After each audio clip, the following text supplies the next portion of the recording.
Sí, está Bueno, grabando. vamos hoy a trabajar, a decir algunas cuestiones sobre la obra de Emil Durkheim. Emil Durkheim, uno de los grandes teóricos de la sociología de su época clásica. Se considera que la época clásica de la sociología va alrededor de 1880 y 1930. Ese es el periodo donde se sitúa la época clásica de la sociología. Y Durkheim sin duda es un autor clave, ¿no? Eh, Ustedes tenían como material central para esta clase el artículo, el trabajo introductorio sobre la obra de Durkheim que escribe Julio Sarmiento ¿eh? En el texto de la materia, ¿no? En teoría social y trabajo social. No sé si lo han podido releer o mirar, pero independientemente de esto, y teniendo en cuenta que ustedes también vieron a Durkheim en Introducción a la teoría social, bueno, yo voy a decir algunas cuestiones, algunas claves de lectura del autor, y después me interesaría si hay preguntas, interrogantes, comentarios que ustedes quieran hacer. ¿Está bien? Partiendo que tenemos esta facilidad, esta plataforma donde se puede hablar, ustedes simplemente desmutean el micrófono y hablan, intervienen, preguntan. Digo, en cualquier momento de la exposición que ustedes quieran frenar, adelante, no tengan ningún problema, que así vamos haciendo, vamos desarrollando algunos temas de Durkheim en función de lo que ustedes digan. Eh, a ver, la obra, bueno, alguna cuestión solo biográfica para saber que en 1858 nace Durkheim en la localidad de Épinal, en Francia, ¿no? Y va a fallecer en el año 1917 en París, también en Francia, ¿no? Eh, y que digamos el contexto en el cual desarrolla su obra es el contexto marcado por las crisis y las condiciones más generales de la época de la llamada Tercera República Francesa, que se instaura en el año 1870 y va a durar hasta 1940, ¿no? Es el régimen político que surge en Francia a la caída del Segundo Imperio. Pero la consolidación de la Tercera República Francesa está atravesada por un hecho que tiene lugar cuando Durkheim tiene apenas 13 años, que es la Comuna de París, ¿no? La Comuna de París fue un levantamiento obrero que se da al final de la guerra franco-prusiana, por el cual la ciudad queda en manos de la clase trabajadora durante prácticamente 2 meses, entre marzo y mayo, un poquito más, en realidad 71 días, entre marzo y mayo del año 1871, y esta primera experiencia de un gobierno obrero de la historia termina con un aplastamiento sangriento hecho por la burguesía francesa que va a causar la muerte de más de 30.000 comuneros y comuneras, ¿no? Y entonces este hecho que Marx lo llamaba la guerra civil en Francia, o sea, una guerra civil en el seno de la sociedad francesa, uno de los puntos más altos de la lucha de clases del siglo XIX, el más importante en realidad del siglo XIX, de la lucha de clases entre el proletariado y la burguesía, bueno, sin ninguna duda marca parte de la reflexión y si esto se iba a volver a repetir inevitablemente, ¿no?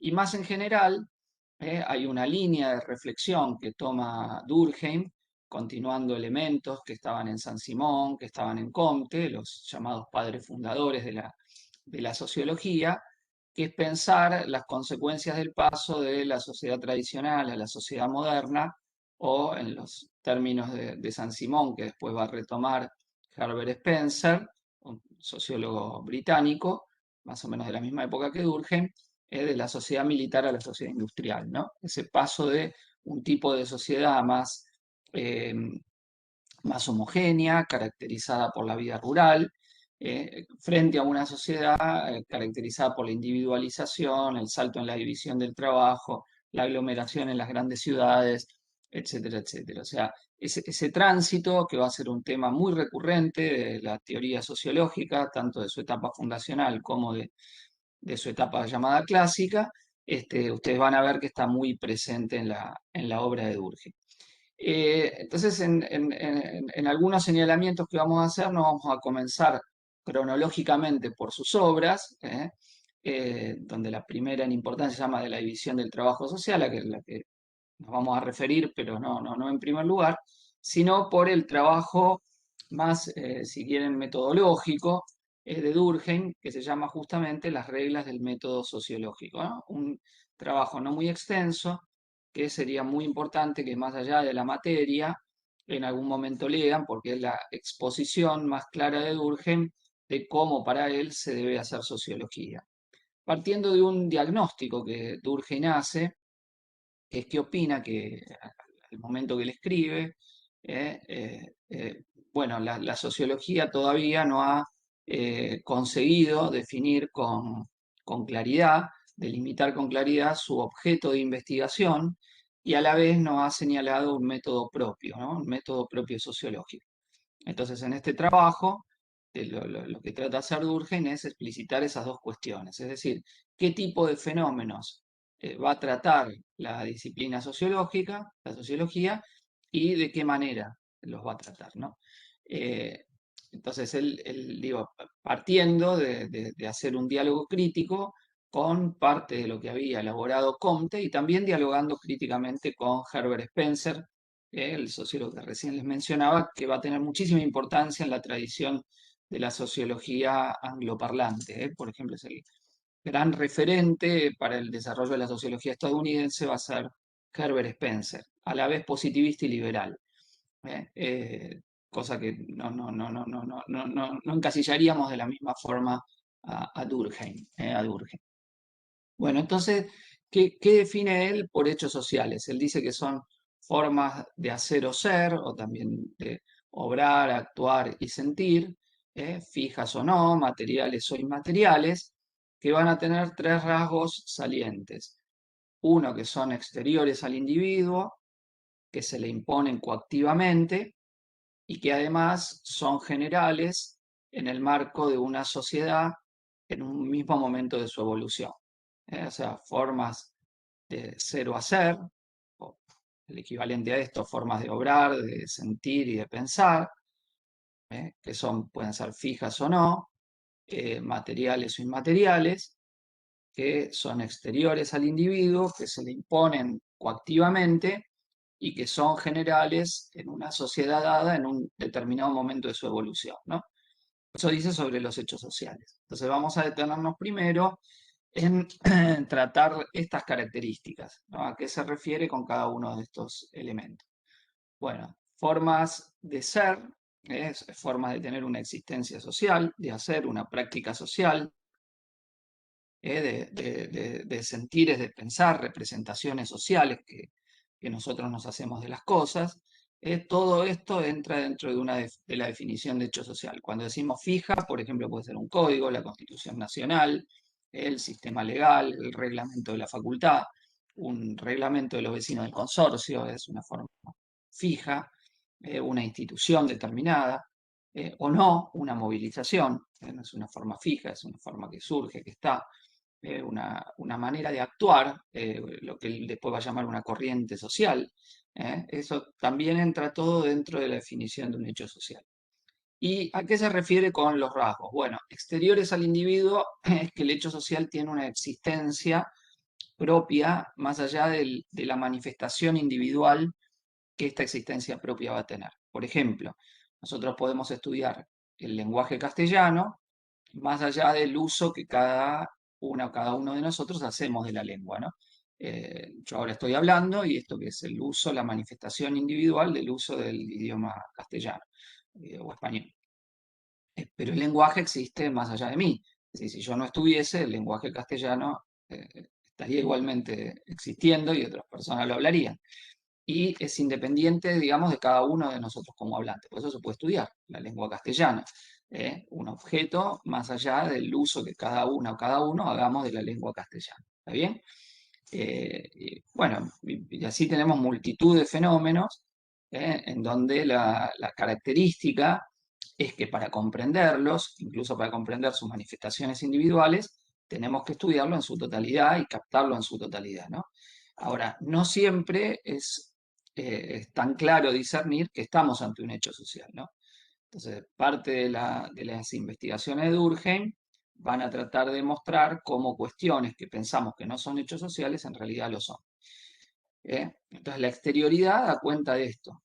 Por ejemplo, digo, vemos una persona en situación de pobreza, es esa persona en situación de pobreza. Ahora, el fenómeno de la pobreza, esa es una manifestación individual. Para comprenderlo, para captarlo, para entenderlo, tenemos que estudiarlo más allá de esa manifestación individual, independientemente de que obviamente vamos a tomar en cuenta esa manifestación individual, ¿no?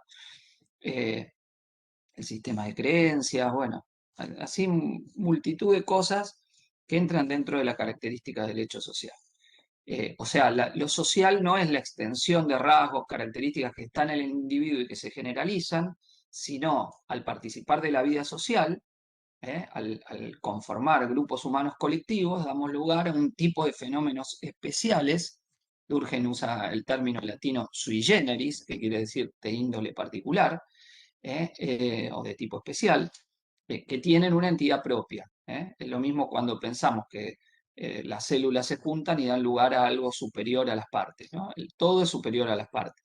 En ese sentido, los individuos somos las partes de un todo superior que es la sociedad. Y por ende, uno de los rasgos de los hechos sociales es justamente su exterioridad.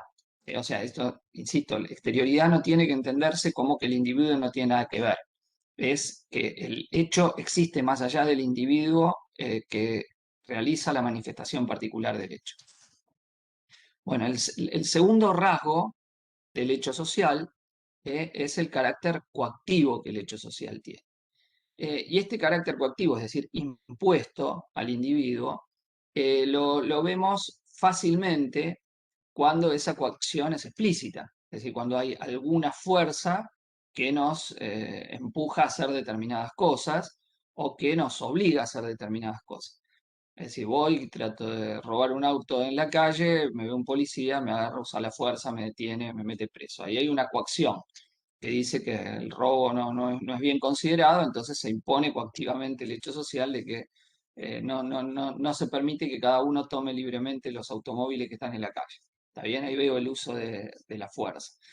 Ahora bien, lo que Durkheim dice es que en realidad ese carácter coactivo está presente en situaciones donde yo aparentemente hago las cosas porque quiero, y no porque debo, y que solo visualizo esa coacción, percibo esa coacción, cuando intento ir en contra de esa fuerza social que me empuja a hacer determinadas cosas, y que frecuentemente lo que yo pienso que es porque quiero, en realidad es porque debo, porque la sociedad me obliga. Demos algunos ejemplos y características. Si ustedes prendiesen las cámaras de sus respectivas compus o celulares y observásemos cómo estamos vestidos y vestidas, veríamos que es muy parecido, ¿no? A pesar de estar en nuestras casas, a pesar de ni siquiera habernos trasladado hasta la facultad para encontrarnos en una clase, vemos las ropas que vestimos y son muy parecidas. Bueno, no nos comunicamos por un grupo de WhatsApp diciendo, che, hay que ponerse esto, hay que vestirse de esta manera, etcétera, etcétera. Y sin embargo, de las infinitas formas que podríamos haberlo hecho para cubrirnos del frío, del clima que hay en el día de hoy, elegimos todos, aparentemente porque queríamos, formas más o menos similares. Bueno, ¿a qué se debe eso? Es decir, nadie se vistió de conde del siglo XII, ni de marqués, ni nada parecido, sino que nos vestimos como se usa en el mundo en el que estamos. ¿Por qué? Bueno, porque si lo hubiésemos hecho distinto, posiblemente hubiésemos tenido algún tipo de sanción social. ¿Qué es esa sanción social? Bueno, una risa, una mirada, el temor a ser marginados. eh, a ver lo que preguntan ahí, el carácter,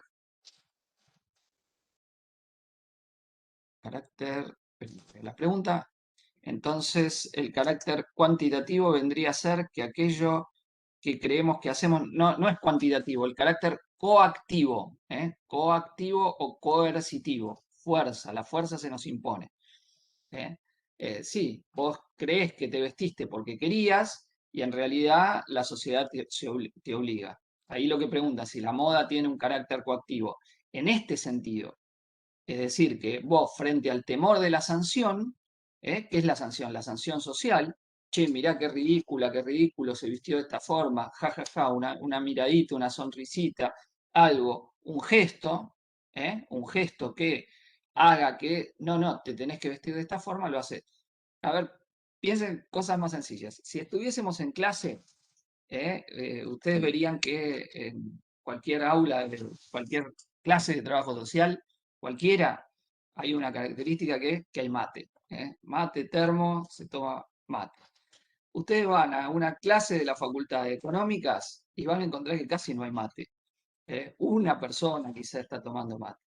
Van a una clase de la carrera de Sociología y encuentran una intermedia entre trabajo social y económicas. ¿Está bien? Derecho más parecido a económica, aunque un poquito más de mate. Entonces, fíjense ustedes qué peculiaridad, o sea, ¿por qué en un Perdón, caso sí, en un Cristian. caso no? Sí, Franco pregunta entonces si lo hacemos por miedo a la anomia. no, la anomia es otra cosa, después me voy a referir. La anomia es la falta de integración. No, no, es una cuestión a la burla, lo que dicen ahí. Sí, algún tipo de sanción. Es decir, para no ser socialmente sancionados, tomamos determinada conducta que de algún modo creemos que entonces va a ser gratificante. Esto no es un mecanismo consciente. No es que yo pienso, hago esto, entonces para, sino que es un mecanismo inconsciente. ¿eh? Pero es la forma en la cual se expresa la coacción social. Tenemos otro ejemplo. A ver, a nosotros nos parece que viene con nuestra subjetividad que a determinada edad nos enamoramos, ¿no? Independientemente del objeto que tengamos o la persona de la cual lo hagamos. Y creemos que eso es algo que surge con nuestra subjetividad. Y sin embargo, si uno lo piensa de esta característica durkheimiana, en realidad no, la sociedad también nos obliga a que tenemos que hacer eso. Cuando me refiero a la sociedad, no es un ente general, es la gente que nos rodea, el medio en el que nos movemos, que nos va a decir esto lo puedes hacer, esto no lo puedes hacer, esto lo tenés que hacer. Es una presión social para que yo tenga que hacer determinadas cosas.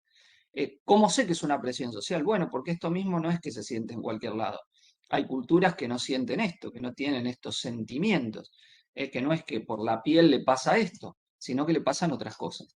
Entonces, al ver que esto no es algo humanamente universal, sino que depende de las condiciones sociales donde yo vivo, yo veo que esto que creo que es porque quiero, en realidad es porque se impone.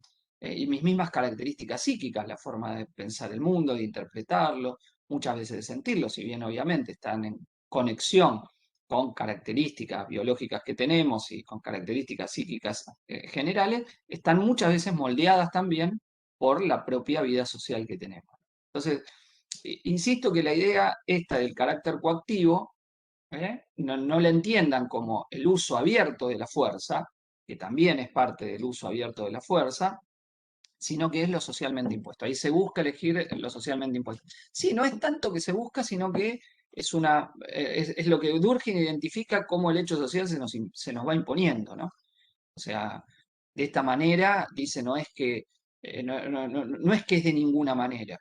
Cuando alguien habla, claro, inconscientemente, cuando usamos la lengua de una manera, si no la usamos como el resto opina que hay que usarla, nos hace sentir, usted está hablando mal, usted no está hablando como corresponde. Y nosotros no hablamos igual en todos lados. Ustedes hablan de una manera coloquialmente, cuando están con amigas, con amigos, y de otra manera, por ejemplo, si vienen a dar un final oral. Es decir, usan muchas veces otro léxico, no se refieren de la misma manera. Bueno, lo mismo, yo estoy usando un léxico adecuado para la clase que tengo que dar. Si empiezo a hablar quizá de otra forma, van a decir, este profesor es un desubicado, no corresponde, a ver, le hacemos una nota, nos quejamos.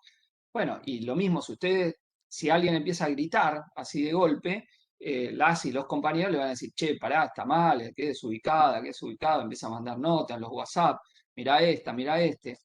Bueno, o sea, que eso va llevando a que nos amoldamos a eso clase. Dice, el orden preestablecido de nuestra existencia o algo así. Sí, no solo porque esto se va recreando permanentemente, no es que hay algo dado. Digo, piensen hasta en un grupo de 5, 6, 7 amigas, amigos, también va reglamentando la vida social, ¿no? Y va haciendo, en este grupo la gente se comporta así. Esto se hace de esta manera y los nuevos miembros van aprendiendo que tienen que hacer esto y si no los miran mal, no, mira que desubicada, mira que desubicado. Entonces este carácter coactivo, insisto, no deviene de la explicitación de esa coacción necesariamente, en algunos casos sí, en algunos casos es explícito, Pero en la generalidad de los casos, en muchísimas otras ocasiones, esto no es de esa manera, ¿no? Entonces, ¿cuándo me doy cuenta? Cuando me resisto. Es decir, si yo intento ir en contra de esta prescripción, esta presión que lo social ejerce sobre mí, como individuo, yo ahí me doy cuenta de la fuerza. Me doy cuenta de que ahí tengo que enfrentarme a algo. Eso no quiere decir que no puede ocurrir perfectamente, pero me doy cuenta que es una fuerza que me impone. Bueno, el ¿Eso tercer sería la rasgo, fuerza moral? bueno, también es una fuerza moral, sí, sí, es en parte una fuerza moral, pero no solo moral, ¿eh? Es una fuerza que a veces la siento que un escrache, por ejemplo, a una persona que actúa como tal, que hace tal cosa que el resto ve que está mal que lo haga, o que la condenan por tal cuestión. Bueno, ese es, le siento la fuerza. O supónganse, en una hora que los vecinos duermen la siesta, yo pongo música a todo volumen. Bueno, me van a venir a golpear la puerta y ahí me imponen el hecho social que esa hora no se escucha música. No, supónganse, cuando todos duermen a la noche, yo también empiezo a poner ruido fuerte en mi casa. Bueno, vienen todos los vecinos, arman un lío bárbaro. Y me presionan para decirme eso no se hace. ¿Cuál es el hecho social? La regulación de los horarios, supónganse, ¿no? Cuándo se puede hacer una cosa, cuándo otra. Yo trato de hacerlo distinto, bueno. Pero ahora tienen mucho material para pensar esto en las restricciones y acciones en la pandemia. ¿Qué hacemos y qué no hacemos? ¿No? Usar el barbijo, bueno, no lo hago, es por mi salud, pero también es la presión social, lo tengo que hacer. La propia sociedad me va llevando a que de las diferentes formas de actuar, obrar, poderme mover en esto, voy haciendo algunas que se van transformando en regulaciones de la vida social, ¿no? Bueno, el tercer rasgo es la generalidad. Es decir, un hecho social tiene como una característica que se repite en muchos casos de un mismo momento de evolución de la vida social. ¿Por qué digo de evolución de la misma vida social? Porque lo que es habitual y general en ciertas, por ejemplo, en ciertas edades, no lo es en otras. No es, si yo hago en la adolescencia cosas de niño, me dicen, esta persona no creció, no evoluciona nada. Y si lo mismo, soy un adulto mayor y hago cosas de los 15 años, dicen, mira, esta persona no está actuando como corresponde. Ahí dicen que en un edificio a ver, ¿se dice? Dice, claro, en un edificio las normas están están explícitos los horarios. En cambio, si vivo en una casa no pondría música fuerte a las 3 de la mañana porque sé que no debo, no corresponde, aunque no tenga un reglamento escrito. O te hacen sentir Claro, raro si usas el barbijo. claro, claro, o si no lo usás, el barbijo al revés, depende del Claro. ámbito donde te muevas. Puede ser usarlo o no usarlo, depende de donde te muevas. Así es, así es. O sea, lo que vos decís, si vos lo pones fuerte a las 3 de la mañana, aunque no tengas reglamento, te van a ir a patear la puerta el resto de los vecinos, ¿está? Entonces, siempre tenés digamos, esa coacción social está presente. Volvemos entonces a la generalidad. Sí, sí, sí, ahora lo explico, Dolores, no te preocupes. El tercer rasgo, la generalidad, implica que el hecho social lo voy a ver repetirse en una generalidad de casos, pero en un momento determinado de la evolución de la sociedad. O sea, hacer una conducta puede ser generalizada en los niños, pero no en los adultos, no en los adolescentes. Yo considero normal que los adolescentes hagan determinada cosa, pero si un adulto hace lo mismo que un adolescente, ya ahí no. No es lo que corresponde en ese momento de su evolución. Y en la vida social, para Durkheim, donde las sociedades también tenían momentos de evolución, lo que era lo general en un momento dado de una sociedad, no era lo mismo en otra. Por ejemplo, la vida en la sociedad tradicional era predominantemente rural. La vida en la sociedad moderna es predominantemente urbana. Que la mayoría de la población viva en las ciudades, lo considero algo generalizado en las sociedades modernas. En las sociedades tradicionales, lo habitual era que la mayoría de la gente viviera en el campo. Era la socialización, la vida, la familia campesina hacía todo en el campo del propio grupo familiar. Era a la vez grupos de trabajo, era donde se le enseñaban las cosas a las niñas y los niños, y donde el ámbito de socialización familiar. Por el contrario, en la vida moderna, hacemos cada cosa en un ámbito particular. Es decir, la institución de enseñanza es una, el ámbito laboral es otro, el ámbito familiar es otro. ¿Está bien? Ya están diferenciados, ya tengo una mayor división del trabajo. Esto es lo que sería característico y general de la sociedad moderna. ¿Eh? Lo general que es, que no estudias en tu casa, sino que vas al ámbito educativo o tenés una relación ahora en la pandemia por la virtualidad con una institución que no es la propia institución familiar. Lo mismo, el ámbito laboral no es la propia institución familiar, independientemente que por la excepcionalidad que vivimos, por ejemplo, puedes hacerlo en teletrabajo y en el ámbito familiar, pero no es lo habitual, ¿eh? Tampoco es lo habitual, o que puede pasar a serlo, porque justamente las sociedades cambian y algo que no era habitual se puede transformar en habitual. Entonces, una generalidad dada en un momento de su evolución. Y Durkheim aclara que esa generalidad es producto de la vida colectiva. O sea, no es que es parte del todo porque surge de las partes, sino que está en las partes porque las partes son un aspecto del todo. ¿Eh? O sea, como todos formamos parte de una misma vida colectiva, ese hecho social está presente en nosotros. No que está presente en nosotros y en ese sentido se generaliza. Les voy a dar un ejemplo para que se entienda. Hoy quizá a la mañana se despertaron, fueron y se lavaron los dientes. ¿Está bien? Cada uno de nosotros fuimos y nos lavamos los dientes. Ese lavarse los dientes no es algo que está en nuestra individualidad biológica. Podemos ser cuerpos biológicos humanos y no lavarnos los dientes. Ahora, ¿por qué eso nos lavamos los dientes? Bueno, socialmente se nos impone lavarnos los dientes, etcétera, etcétera, como norma de higiene individual. Ahora, ¿por qué lo hacemos? Porque somos parte de una misma vida colectiva, es decir, en otra civilización quizá no haríamos, no tendríamos esa práctica. Entonces lo hacemos a partir que vivimos en cierta comunidad y eso se repite. Ahora, tener dientes no es un producto de la vida social, es un producto de nuestro cuerpo biológico. Entonces, tener dientes se reitera generalizadamente, pero no es producto de la vida colectiva. Lavarnos los dientes es producto de la vida colectiva. ¿Está bien? Otro ejemplo. Dormimos en una cama con un colchón, etcétera. Eso, ¿por qué lo hacemos? Podríamos dormir en el piso, no había dientes que lavar, que se haga el chiste. Bueno, posiblemente, y también, y las normas dependen de las condiciones de vida social que uno lo haga o no lo haga, ¿no? También, obvio. Me refiero entonces otro ejemplo que pongo. A ver, dormimos de una determinada manera, en un determinado lugar, en ciertos estándares de comodidad, y bueno, y eso lo hacemos a partir que somos parte de un colectivo social que dice que eso se hace así, o las formas de alimentarnos, qué desayunamos, cómo desayunamos, piensen ustedes la diferencia de costumbre cuando se desayuna, ¿no? Nosotros tendemos a hacerlo café con leche, un té con leche, un mate, frugalmente, y son una, dos tostadas, una, dos medialunas, alguna galletita, y se acabó. Para otras culturas no, el desayuno es la comida fuerte de la mañana, ahí dicen los yanquis huevos revueltos. Sí, van a México, yo tenía un amigo mexicano, vino acá, iba al bar y pedía café con leche o una milanesa napolitana, que era lo más parecido que veía a lo que él desayunaba. El mozo del bar lo miraba medio raro, pero de la misma manera que nos mirarían a nosotros cuando miran a nosotros, vamos a otros países, pedimos algo que se trata de parecer a nuestro país y vemos y no cuaja.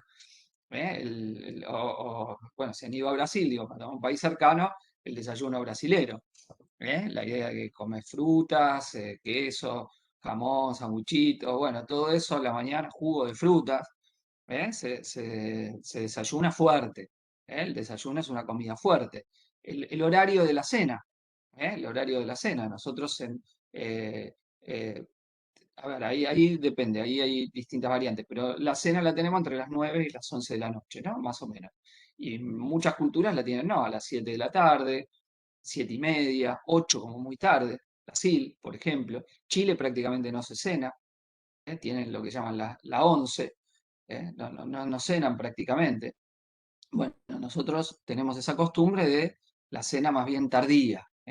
Las 9, vas a cenar a un lugar a las 9, te dicen, viniste como las gallinas, temprano. No, más bien más tarde. Bueno, son costumbres sociales, lo que predomina, hecho social. Entonces, digo, la necesidad de alimentarnos obviamente es individual, si no nos alimentamos no sobrevivimos, no reproducimos nuestras condiciones de vida. Pero lo que vamos a alimentar y la forma de que lo hacemos, la forma que lo hacemos, hay un compañero que dice que el padre suizo y 7:30 ya le parece raro, así es. Así es, efectivamente, son muy diferentes, digo, la manera, y una bien más rioplatense, que es la que tenemos nosotros, pero que está más nacionalmente generalizada, pero digo rioplatense, porque en Uruguay es parecido acá, el hecho de que cenamos y en realidad muchas veces quien trabaja durante el día, por ejemplo, almuerza más flojo y cena más fuerte. Y otras familias no, lo hacen, almuerzan más y cenan menos. Eso ya depende de la costumbre, la tradición y los recursos económicos que se tengan, ¿no? Por ejemplo, la once en Chile dicen que surge a partir de que hay una gran crisis, entonces era prácticamente una comida fuerte al día y después algo mucho más relajado, ¿no? Ir a cenar es todo un acontecimiento. Nosotros lo vivimos más habitualmente, sin que signifique algo excesivamente especial, ¿no? Eh, bueno, entonces les estaba dando este ejemplo para tratar de expresar esto que dice Durkheim, de que lo, es lo colectivo lo que le da el rasgo a la generalidad. O sea, está presente en todas las partes porque las partes componen un mismo todo. Esa es la explicación que da Durkheim. Bueno, estos son los rasgos de lo que para Durkheim es el objeto de la sociología, ¿no? Nosotros podríamos extender sociología, teoría social. El objeto que estudia la ciencia social, y en particular esta ciencia que Durkheim quería darle entidad, hacer que decirle ciencia no sea solo una palabra, sino que tenga ese rigor científico, y delimitar su objeto, que sería entonces el hecho social, distinto de lo que van a tratar otras disciplinas que están asociadas con los fenómenos que va a tratar la sociología. Él trataba de definirla y distinguirla de lo que va a estudiar la psicología, de lo que va a estudiar la biología, de lo que va a estudiar el derecho, de lo que va a estudiar la filosofía. Es decir, los hechos sociales son privativos de esta disciplina llamada sociología. Para Durkheim le quería dar esta entidad que tenga efectivamente esta característica científica. Entonces, este es el objeto de la ciencia. Toda ciencia que se desarrolla tiene efectivamente un objeto, el tema de lo que va a tratar. Entonces, ¿de qué trata la sociología? De hechos sociales. ¿Qué son los hechos sociales? Repetimos, formas de ser o hacer, obrar, sentir y existir, fijas o no, materiales e inmateriales, que se nos imponen coactivamente, que son exteriores, o al revés de como en realidad lo dije, que son exteriores al individuo, que se nos imponen coactivamente y que son generales, producto de la vida colectiva. Son generales en una sociedad determinada, en un momento de su evolución, producto de la vida colectiva. ¿Está? ¿Se entendió hasta acá? Esta es la característica del hecho social. ¿Qué estudia la sociología? Hecho social. Bueno, ahora, en las reglas del método sociológico, en las reglas del método sociológico, Durkheim va a señalar aparte cómo estudiar los hechos sociales. Cómo estudiar los hechos sociales. Sí, para estudiar los hechos sociales va a hacer un primer señalamiento, que es cómo debemos observar y tratar los hechos sociales. Y entonces ahí hace su famosa formulación de que, y tan discutida, de que los hechos sociales deben ser considerados como si fueran cosas, o deben ser observados como si fueran cosas. Y él aclara, dice, no porque tengan la misma entidad que las cosas físicas, pero sí porque tenemos que tratarlas de la misma manera. ¿A qué se refería con cosas? Bueno, aquí hay que captarlas por sus características exteriores. Durkheim va en contra de la idea de que porque nosotros somos parte de los fenómenos, entonces hay alguna captación interior que tenemos que hacer de esos hechos sociales. No, tratarlos como cosa es como fenómenos que tienen ciertos rasgos que podemos observarlos, que podemos tenerlos en observación. Y ese es el punto, digo, en el que él quiere poner el hincapié. Así como el físico observa las cosas físicas, el sociólogo tiene que observar los hechos sociales. Aunque sean de otra naturaleza, él aclara, dice, no es que yo quiero decir que son de la misma entidad, pero quiero decir que tenemos que tratarlas de la misma manera. Para ir, insisto, en contra de una visión de que hay las ciencias sociales, o como se las llamaba en Alemania, las ciencias del espíritu, deberían tener otro tipo de tratamiento distinto de la ciencia de la naturaleza. Durkheim dice, no tienen que tener otro tratamiento más allá de su especificidad, más allá de su especificidad. Y a la vez, dicen, para observar los hechos sociales tenemos que tener la capacidad de dejar de lado lo que él llama las prenociones o nociones previas. ¿Qué es esto? Bueno, que hay una peculiaridad en la sociología de que los fenómenos de los que tratamos son fenómenos de los cuales hablamos habitualmente. Y justamente esta opinión que tenemos sobre los hechos es lo que Durkheim llama la prenoción. Una creencia o una explicación, una idea que tenemos sobre el fenómeno que no está basado en la indagación científica del fenómeno. Por ejemplo, si empezamos a hablar qué es el Estado, ustedes van a decir el Estado, me parece que es esto otro, ¿por qué hay algo que se llama la familia? Uno va a decir, me parece que es buena, me parece que es mala, tuvo esto, ta. Son prenociones. Cuando yo la voy a investigar, tengo que dejar de lado esa creencia que yo tengo. Por ejemplo, a mí me parece bárbara la familia o me parece horrible, y estudiarla y ver qué función va a cumplir. Pongamos otro ejemplo. A ver, decimos la religión, las creencias religiosas. Bueno, algunos de ustedes serán creyentes, otros no lo serán. Algunos dirán, no, la religión es buena, otros dirán, no, la religión es opresiva.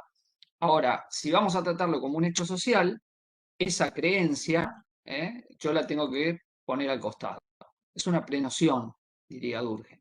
Voy, estudio y veo, a ver, che, ¿qué es la religión? A ver, como hecho social, y es uno de los temas que justamente aborda Durkheim.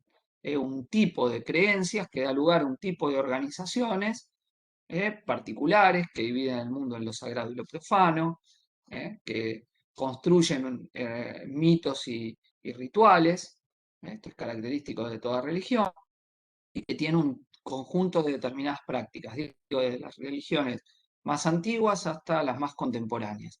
Todo eso está presente dentro de las creencias religiosas. Y entonces ahí empiezo a tratar el tema sociológicamente. Desde ya, el creyente dirá, no, es un acto de fe, a mí me tocó algo, tuve eh, una visualización, esto me vino, bueno, pero todo bien, pero vamos a analizarlo. Vamos a ver cómo es esto, por qué en tal región del mundo creen determinadas cosas, en otras creen otras, vamos a considerarlo. Bueno, y entonces ahí lo vemos, digo, el hecho social dejando nuestra prenoción. No sé si se entiende esto. Porque efectivamente, a diferencia de otros temas, dicen, digamos que más allá de nuestra prenoción de las cosas, cuando lo vayamos a investigar, todos debemos llegar a la misma conclusión. Bueno, para Durkheim deberíamos encontrar las mismas causas, ¿no? Ahora, no necesariamente como hay investigación humana, alguno explicará bien y otro explicará mal, según Durkheim. ¿La pegará o no la pegará? Serán debates.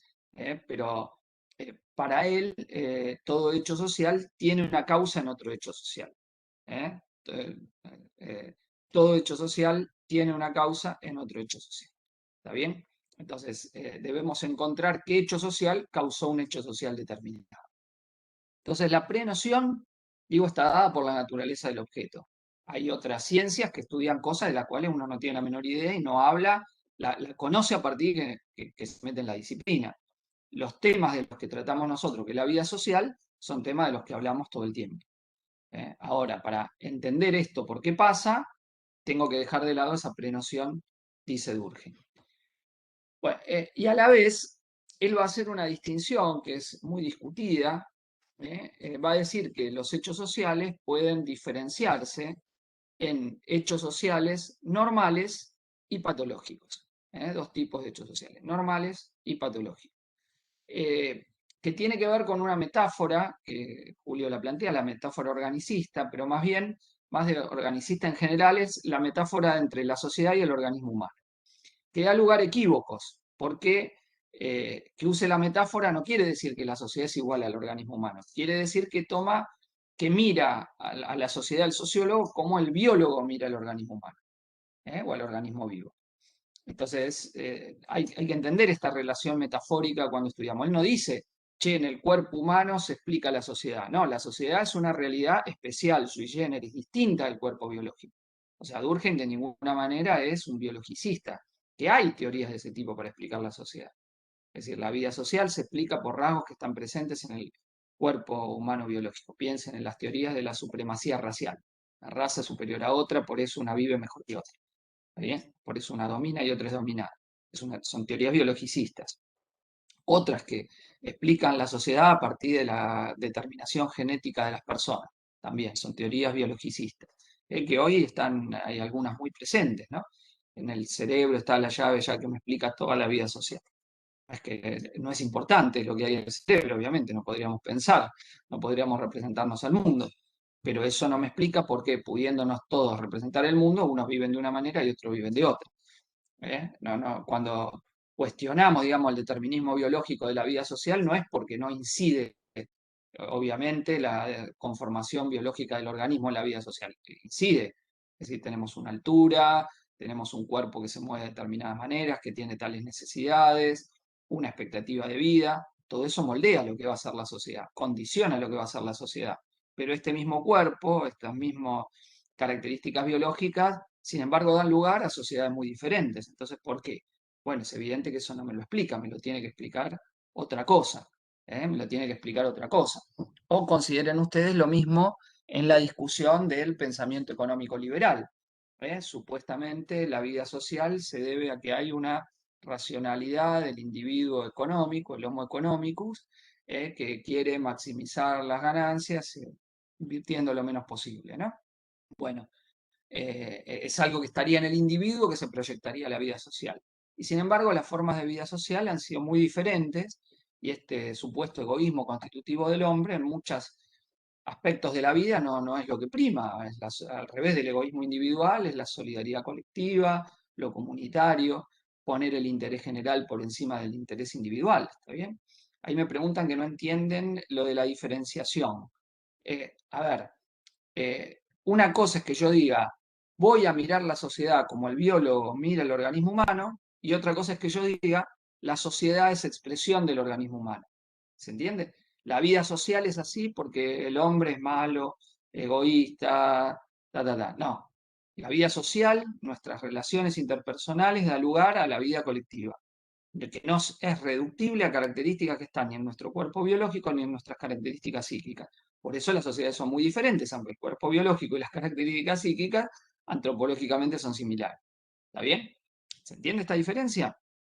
Entonces, ¿en qué sentido usa la metáfora Durkheim? Bueno, cuando, por ejemplo,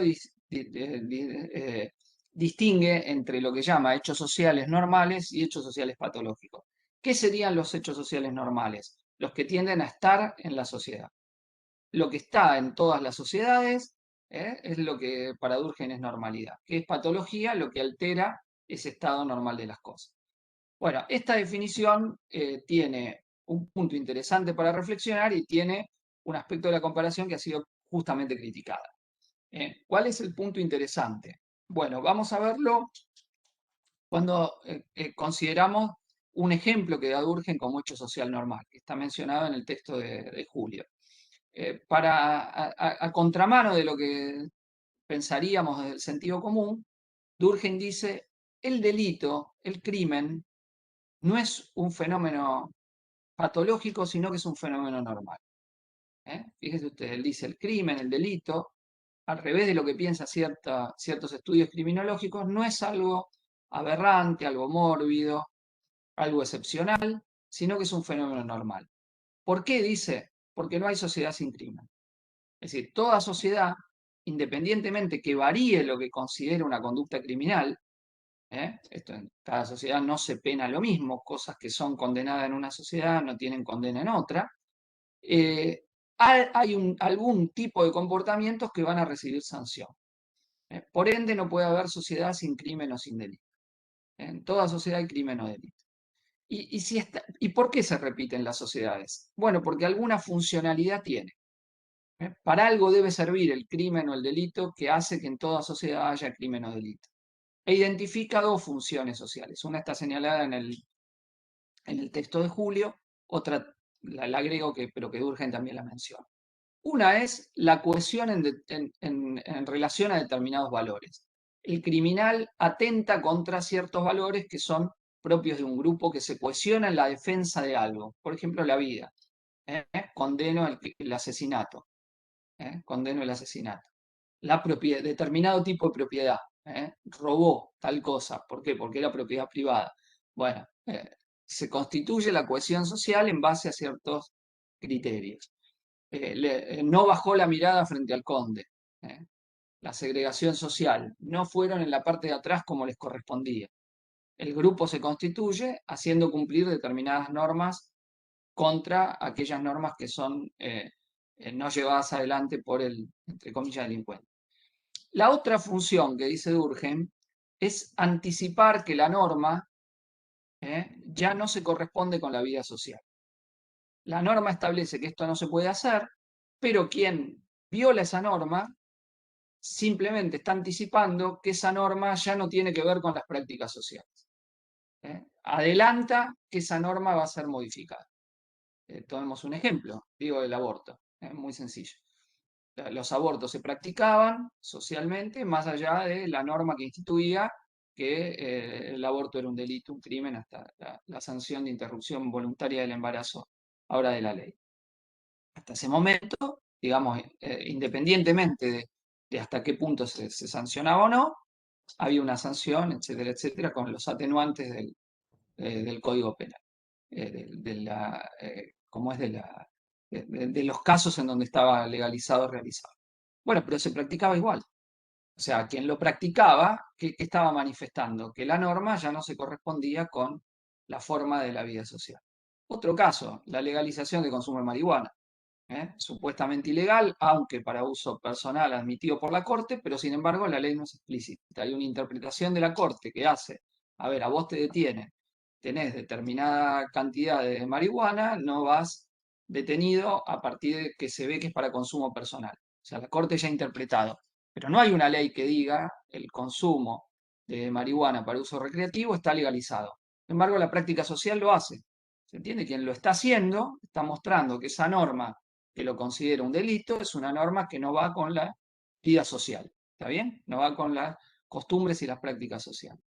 Entonces, la normalidad del delito deviene de estas dos funciones. O sea, existe porque de una o de otra forma, por un lado, construye cohesión social en contra de determinadas acciones, por otro lado, anticipa que determinadas normas van a ser reemplazadas o ya no se corresponden con la vida social.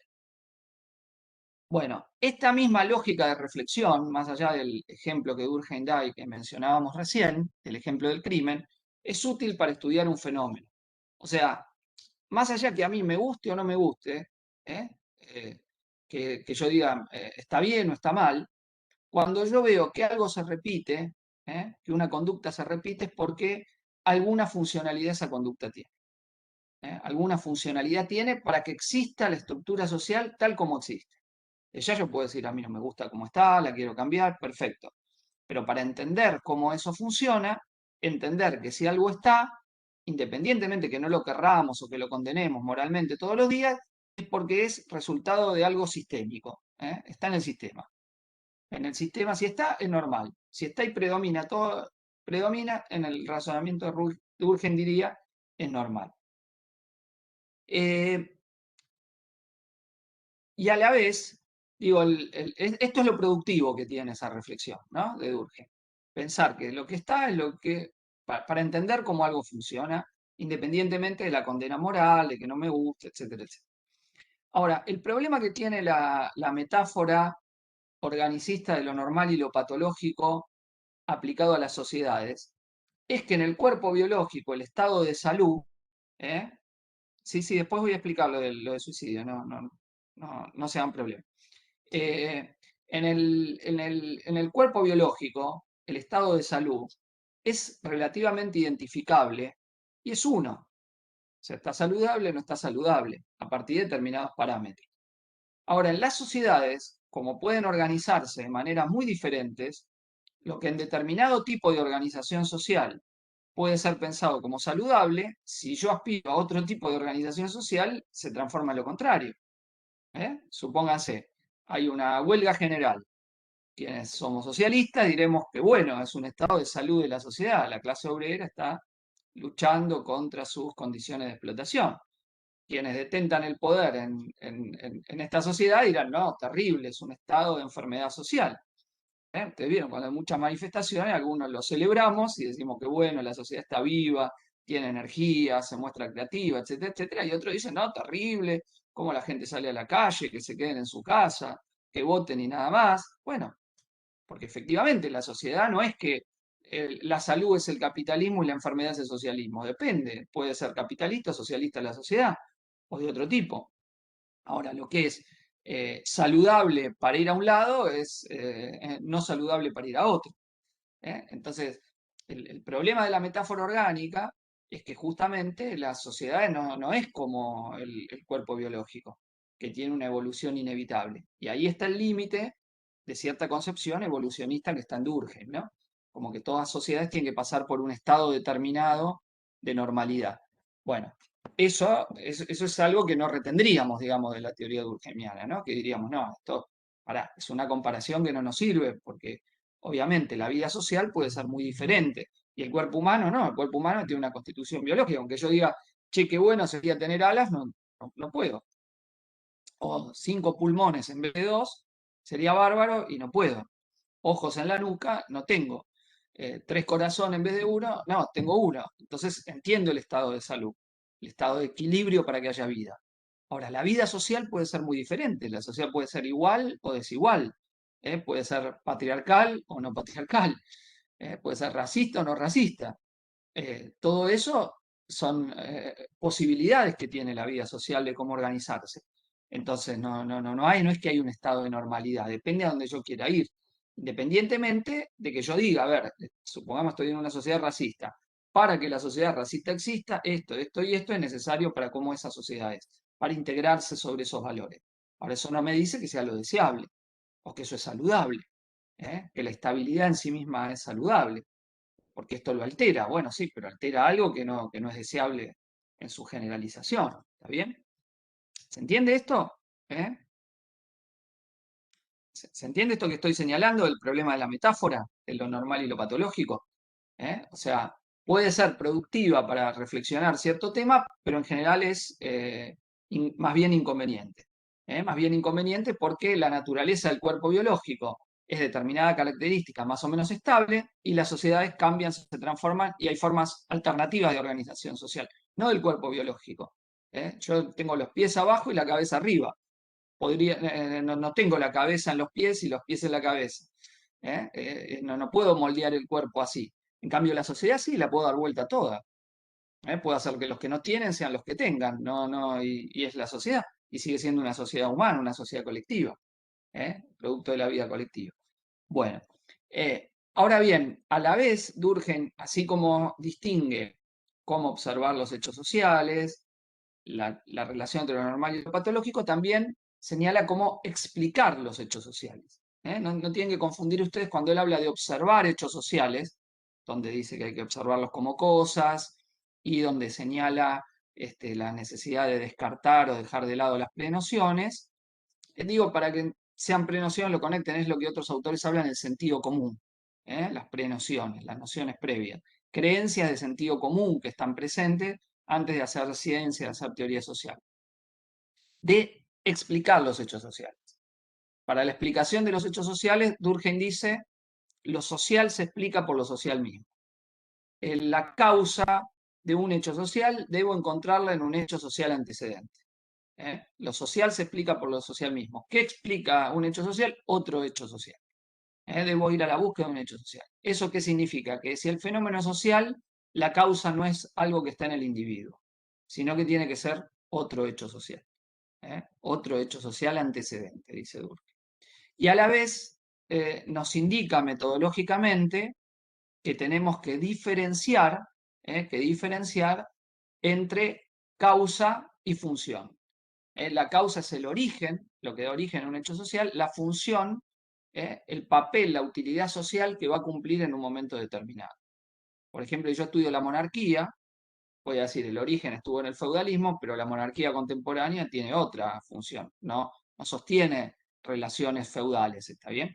Sostiene otra cosa, la monarquía británica defiende el Estado capitalista británico, no el Estado feudal británico, aunque tuvo ese origen.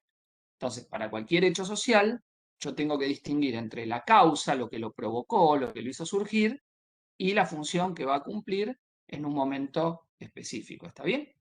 Bueno, pues el libro habla de otras cosas, pero paremos por ahora acá para referirnos a otros dos temas de la obra de Durkheim, pero que están relacionados con el trabajo que estamos llevando adelante.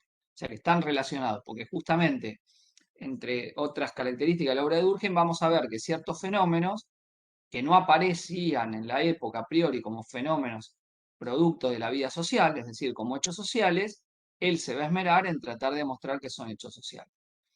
Y señalemos en primer lugar el que preguntaban acá, ese libro tan importante, Durkheim, tan paradigmático, que ha sido el suicidio. El suicidio. Y obviamente él estudia este tema porque había un crecimiento de los suicidios más allá de la media habitual de suicidios que había en su sociedad, ¿no? Entonces, a partir de esto, va a llevar un estudio importante porque en la época la creencia de por qué la gente se suicidaba estaba asociada o a patologías mentales o el alcoholismo, ¿no?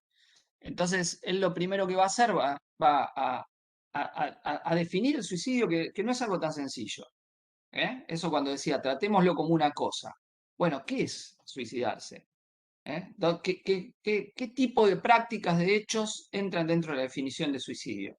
Y él dice, no solo quitarse la vida activamente, sino también dejarse morir, e intentar dejarse morir. Eso también entra dentro de la categoría suicidio para Durkheim. Es decir, me tengo que alimentar para vivir, no me alimento. Tengo que evitar caminar por ahí para morir y muero. El soldado, para no morir, no tiene que pasar por las balas enemigas, se va por las balas enemigas, se deja morir. ¿Está bien? Entonces es un acto directo, me clavo un puñal, tomo veneno, etcétera, etcétera, me ahorco o me dejo morir. Todas características del suicidio. Eh, y lo que va a mostrar es que va a ser un trabajo estadístico donde va a demostrar que no había relación entre el crecimiento o decrecimiento de patologías mentales y el ritmo de suicidio. O sea, si uno ve que un fenómeno es causa de otro, uno ve que estos fenómenos tienen que estar asociados. Eso también lo dicen las reglas del método. Tiene que darse lo que él llama una variación concomitante. Si A causa B, un movimiento de A tiene que provocar un movimiento de B. ¿eh? Hola, profe, ¿cómo dijiste que se llama? Variaciones concomitantes. Variaciones concomitantes. A ver, le doy un ejemplo ahora. Suben los casos de la pandemia, ¿no? Digo, para verlo en cuadros que se hacen. Suben los casos. Entonces, por ejemplo, ¿qué causa se atribuye a la suba de los casos? Ustedes están viendo la televisión. ¿Qué ven? ¿Qué dice la gente? ¿A qué se debe que suben los casos? La circulación. A la circulación, muy bien. Entonces, ¿qué se trata de establecer? Los cuadros que intentan establecer, que hay una relación entre qué y qué. Entre más circulación, más suba de casos. Muy bien, muy bien. Y, por ejemplo, la circulación, donde hubo un debate muy importante. En la escolaridad. ¿Sobre qué aspecto? Sobre La escolaridad. Está mi perro la azul. escolaridad, la presencialidad escolar, ¿no? Entonces, hay todavía, no es que hay una resolución de esto, ¿no? Hay una parte que dice, la presencialidad provoca un aumento de los casos por la circulación que genera, y entonces es verificable que desde que empezó la presencialidad escolar hubo un salto en los casos, y quienes dicen, en las escuelas no se produce el contagio, por ende no es este problema, debe ser otro. ¿Está bien? Ahí que se trata de establecer variaciones concomitantes. Si cambia esto, cambia esto. Y obviamente esto no es siempre sencillo, porque después hay que interpretar, ¿no? la variación. Pero en primer lugar, se trata de establecer esa variación. Entonces, ¿qué yo digo? Si bajo la circulación, tienen que bajar los casos. ¿Está bien? Bajo la circulación, tienen que bajar los casos. Ahora, por ejemplo, se está discutiendo si hay una mayor restricción, supuestamente es porque esta no alcanzó a producir una baja de los casos, ¿no? O que servía para la cepa anterior, no sirve para esta cepa. Bueno, ¿eso qué es una variación concomitante? En el caso del suicidio, ¿qué teníamos que medir? Si la cantidad de enfermos mentales crecía, tenía que crecer los suicidios. Si disminuía, otra. Obvio, quizá no es el indicador para medirlo, pero digo el que toma Durkheim. Entonces, Durkheim lo primero que demuestra es que entre la cantidad de internados en las instituciones psiquiátricas no tenía nada que ver, se movía con una curva determinada que no tenía nada que ver con la curva de los suicidios. No se afectaba. Y lo mismo el alcoholismo, que la cantidad de casos de alcohólicos no estaba relacionado con lo de los suicidios. Entonces dice, esto lo podemos descartar. Y por el contrario, que sí observa Durkheim, que si uno era francés o inglés, joven o más adulto, hombre o mujer, católico, protestante o judío, se suicidaba en un ritmo diferente. O sea que la pertenencia social me indicaba una tasa de suicidio diferencial. Fíjense ustedes. Entonces, este hecho hace que Durkheim pueda decir, bueno, es un hecho social, porque lo que va a regular el ritmo de los suicidios en la vida social es una pertenencia social. Y ahí más o menos uno puede establecer una tasa de suicidio de católicos, distinta de la de los judíos, distinta de la de los protestantes, de los jóvenes, de los viejos, de las mujeres, de los hombres, o de los que viven en un país o en otro, ¿no? Y después nos podemos preguntar por qué es diferente. Pero lo primero que tenemos que ver es que la pertenencia social nos da un ritmo de suicidio diferente. Por ende, algo que supuestamente es un motivo profundamente íntimo, individual, la terrible decisión de quitarse la vida o de dejar que ésta se vaya, sin embargo está socialmente regulado. Fíjense ustedes, la conclusión primera conclusión a la que llega Durkheim. Y en función de esto, Durkheim va a ver y va a distinguir tres grandes tipos de suicidio. Hay un cuarto que lo menciona, pero que no lo desarrolla. Tres grandes tipos de suicidio. El suicidio que llama altruista, de tipo altruista, el suicidio que llama egoísta y finalmente el suicidio que llama anómico. Anómico. Altruista, egoísta y anómico. Y nombra un cuarto tipo que no lo desarrolla, que es el fatalista. Fatalista. Pero ese déjenlo al margen. Altruista, egoísta y anómico. Sí, ahora voy a lo de la crisis económica, que es uno de los tipos. Entonces, ¿qué sería el suicidio altruista? Bueno, cuando yo doy la vida por la sociedad. Él dice, hay demasiada sociedad y poco yo. El soldado que se sacrifica para salvar al batallón. Su vida no es nada frente al batallón. El kamikaze que se mata por la causa. También. La sociedad es todo, el individuo es nada. Ese es el suicidio altruista. El egoísta es lo contrario. Tengo muy poco para vivir en la sociedad. No tengo lazos y relaciones sociales. He perdido las que tengo para que vivo. Supónganse una pareja que no tiene lazos con otra persona, solo entre sí. Muere uno de los cónyuges y el otro dice, ¿para qué voy a vivir si ya he perdido a la razón de mi vida? Se deja morir. Es muy frecuente eso, muy frecuente. No tengo por qué vivir. No tengo más acompañamiento, no tengo con quién más hablar, no me puedo adaptar a esta nueva situación. Ese suicidio que llama egoísta. No es egoísta en el sentido peyorativo del término, ¿no? Sino en el sentido que hay un yo que es más fuerte que la sociedad. No está atado a la sociedad. No está atado o no está atada a la sociedad. El suicidio finalmente anómico, el que preguntaban por ahí, es cuando yo pierdo lo que tenía en la sociedad. Mi vida se desorganiza toda. Por ejemplo, en el caso del que estudiaba Durkheim, donde había habido aumento de suicidios, la crisis de 1890, eran los financistas que se tiraban desde los balcones de las oficinas y se mataban. Una escena que se repitió mucho en la crisis capitalista de 1890.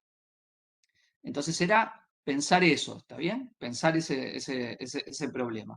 Entonces, hay una gran crisis económica, vos tenías la vida organizada, vivías en tal lugar, tus hijos iban a tales escuelas, tenías tal nivel de gasto y de golpe te quedaste sin laburo y perdiste todo. No tengo lugar en la vida, me suicidio. Pierdo. Ese es el suicidio que llama anómico. Es decir, mi vida toda se desorganiza. Mi vida se desorganiza. No sé si vieron una película, La viuda del jueves. Sí. No terminaría de entender entonces como bien la diferencia entre el anómico y el egoísta, El porque es como que anómico es que están muy relacionados. el egoísta es que hay poca relación social, poca relación social. En el anómico mi vida social cambia. Vivo en este Claro, mundo, sin suponete, conexión, digamos, ¿no? Entre la sociedad y el individuo. En cambio, en un en el caso, anómico, como que la relación que tenías ya la vos perdiste. tenés tu grupo familiar, sigue igual, es el mismo, pero perdiste todo el laburo, todas las cosas que tenías, etcétera, te quedaste sin nada. ¿Eh? Les iba a dar un ejemplo de una película y libro, Las viudas de los jueves, de un libro de Claudia Piñero, una escritora argentina contemporánea, pero que fue llevado al cine, y en donde está la crisis del 2001 vista desde un country, ¿no? Desde una parte de la población de una situación económico-social más o menos acomodada, pero que de golpe, ¡boom!, se quedan sin laburo. Entonces las distintas conductas que se van dando, ¿no? Entre ese grupo de amigos y las esposas de los que trabajaban, en general era, ¿no? La mayoría era esa organización familiar. Entonces, perdía el trabajo, no decía, se endeudaba para no perder el estatus social del grupo. Che, me quedé sin trabajo, me quedé sin plata, no puedo vivir más acá. Las viudas de los jueves. Y de golpe, bueno, en realidad el libro y la película no terminan de decir si hay un accidente o es un suicidio colectivo, ¿no? Queda ahí abierto, queda ahí abierto. No, no está. No los spoileo, si la ven o leen el libro. Pero lo que es interesante es porque es el anómico clásico, una crisis económica, quien tiene algo que lo pierde todo, y entonces su vida no tiene sentido. Esto está muy tratado, digo, en la literatura y en el cine, está muy tratado, ¿no? Esto que pasa, ¿no? Esta situación de la pérdida de lo que yo tenía, ¿no? De lo que estaba. Hay otra película francesa, no me acuerdo el nombre ahora, que es terrible, que es un tipo que pierde el laburo y va todos los días al mismo lugar que trabajaba, y después termina matando a todo el mundo y se suicida él, ¿no? Por lo que había sido la pérdida, ¿no? Pero que no podía expresar eso, la pérdida del estatus social, ¿no? Vos te movías en un grupo y ya no te podés mover más, perdiste eso que tenías. Entonces, ese es el suicidio de tipo anómico, el característico de las crisis económicas. Bueno, esto no agota los tipos de suicidio, ¿no? Hay muchos otros que pueden analizarse, que pueden estudiarse, que pueden ser característicos. Pero Durkheim distinguía estas tres tipologías, que es en función de la regulación de la relación individuo-sociedad, ¿no? Lo que va a tratar el tipo de suicidio. ¿Se entendió más o menos esta explicación? Primero, ¿por qué el suicidio es un hecho social? Entonces, que la pertenencia social da que la tasa de suicidio es mayor y menor. Y vean ustedes la característica esta que decíamos antes del hecho social, ¿no? ¿Qué significa que es exterior? Que yo, más allá del tipo que se va a suicidar, la persona que se va a suicidar, construyo algo que es la tasa de suicidio, una estadística que me permite a mí entender el fenómeno. Yo puedo decir la tasa de suicidio aumenta o baja. ¿Cómo construyo la tasa de suicidio? Una proporción entre los que se suicidan en relación a los nacimientos de una sociedad. Así se establecía la tasa de suicidio. Un cociente entre suicidios y nacimientos. Desde ya que construir estas tasas no es algo fácil, porque puede haber suicidio no registrado. O sea, en realidad Durkheim toma el dato de lo que se denunciaba en las comisarías, ¿está bien? Sí, lo que dicen en función de la relación individuo-sociedad, hace la caracterización. Mucha sociedad, poco individuo, mucho individuo, poca sociedad, o la relación directa se desorganiza toda la vida, se desorganiza toda la vida social. Entonces hay circunstancias sociales donde se estudia por qué crece o por qué disminuye, ¿no? Porque va más allá de su tasa habitual, que era el problema que tenían en Francia. El suicidio era una forma de regulación social, dice Durkheim también, que tenía que ver con ciertos movimientos de la sociedad, cómo sobrellevar determinados movimientos de la sociedad, ¿no? Más o menos inevitables. Sí, ahí dicen las relaciones concomitantes, variaciones concomitantes. Sí, para Durkheim sí, efectivamente, sí. Todas las variaciones concomitantes todos los hechos sociales, yo para decir A explica B, si A se mueve, B se tiene que mover. Desde ya uno puede decir, a ver, che, se mueve A, se mueve B, pero la causa es C, perfecto, también puede ser. O sea, esto, cuando ustedes vean en metodología, si trabajan con las ciencias estadísticas, ustedes van a ver que permanentemente, bueno, ahora hay modelos muy complejos, multivariados para las ciencias sociales, que tratan de establecer estas variaciones, ¿no? Hay fenómenos donde la variación es sencilla establecer qué lo puede causar, pero hay otros donde no es tan sencillo. Por ejemplo, si yo les digo, los gustos musicales varían con la edad, es evidente que el gusto musical no puede cambiar la edad y que la edad sí puede modificar el gusto musical, ¿no? Entonces, si yo trato de establecer esas dos relaciones, una variación concomitante, que a tal edad tal gusto musical, otra edad otro gusto musical, encuentro fácilmente cuál es la causa y cuál es el efecto. Pero hay otros fenómenos donde esto no es tan sencillo establecer qué causó qué, o sea, cuál es A y cuál es B. Si A provocó B o B provocó A, porque muchas veces en realidad son fenómenos interdependientes que se influyen recíprocamente. Entonces no es tan fácil establecer esas relaciones de causalidad cuando yo quiero encontrar qué provocó tal efecto, ¿no? Porque hay, insisto, influencias recíprocas que los fenómenos tienen. Y muchas veces yo me puedo equivocar. Puedo pensar A causó B porque se movieron juntos, pero en realidad B era el que movía y causaba A, o en realidad C o D eran fenómenos que existían y que provocaban la variación concomitante de A y B, ¿no? Eso puede darse muchas veces. Lo que sí es un hecho, digo, para reflexionar, es que si yo digo que en el caso de Durkheim, ¿no? Siempre estamos trabajando en la explicación durkheimiana, no en otro cuerpo teórico, nos estamos moviendo en lo que dice Durkheim, para entender cómo piensa Durkheim. Si yo pretendo que A provoque B, tengo que ver que si A se mueve, B se mueve. En esta discusión que estábamos poniendo el ejemplo de la pandemia, si yo digo la menor circulación la menor o mayor circulación es causa del aumento o disminución de los casos, si yo hago un cierre más duro y no caen los casos, tengo que decir, che, me equivoqué, eso no tiene nada que ver. Eso no tiene nada que ver. O digo, el uso de barbijo me protege de coso, tengo que comparar si se usa barbijo y si no se usa barbijo. Si se usa barbijo, los casos tienen que ser menos que si no se usa barbijo. Si hiciésemos un experimento de laboratorio, pondríamos a gente caminando sin barbijo a ver si se contagia más, gente, que es lo que se hace en parte, pero en experimentaciones limitadas, para tratar de ver la eficacia o no de una decisión que se toma, para ver si eso causa eso, lo que sería un hecho social. ¿Tá? Entonces, bueno, el suicidio acá lo tomamos no tanto para ser especialistas en el tema, que hay después quienes se dedican, quienes lo han estudiado, lo investigado como problema sociológico, como hecho social del mundo no solo de la época de Durkheim, sino del mundo contemporáneo, sino también sobre todo, como ejemplo de lo que él hacía con el método sociológico. Bueno, y el otro ejemplo que vamos a tomar es el de un libro que escribe en realidad antes de las reglas del método, que es de la división del trabajo social, ¿no? De la división del trabajo social o la división del trabajo social, que es la tesis doctoral de Emil Durkheim, la tesis doctoral de Emil Durkheim. Entonces, ¿qué nos preocupa acá a Durkheim?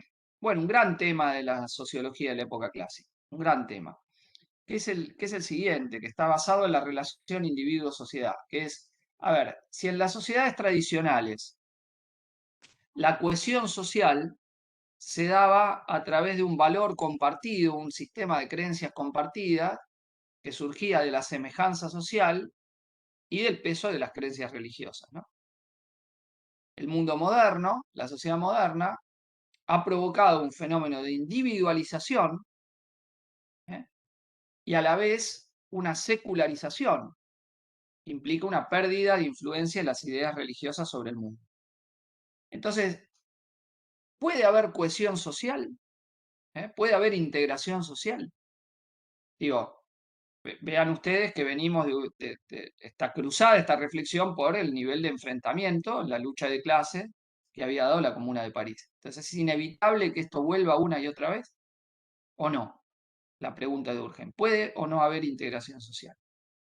Entonces, él, pone en el centro, digamos, de la reflexión si esto era el mayor conflicto, la falta de integración social, un producto no de la división del trabajo. y va a construir un indicador para medir el grado de la división del trabajo, que va a ser el tipo de derecho. El tipo de derecho. En las sociedades tradicionales va a haber un tipo de derecho que castigue la ofensa recibida, ¿no? En las sociedades modernas va a haber un tipo de derecho específico que le van a dar el nombre de restitutivo. Intenta devolver aquello que se perdió. Entonces él va a medir cuanto más desarrollada está la división del trabajo, más tenemos códigos específicos de derecho con esta lógica diferente a la anterior. Y a partir de eso, Durkheim va a poder establecer que según el grado de división del trabajo que hay en una sociedad, se va a constituir un lazo social diferente. Un lazo social diferente. En las sociedades tradicionales, el lazo social que se va a constituir, él lo llama solidaridad mecánica. Solidaridad mecánica.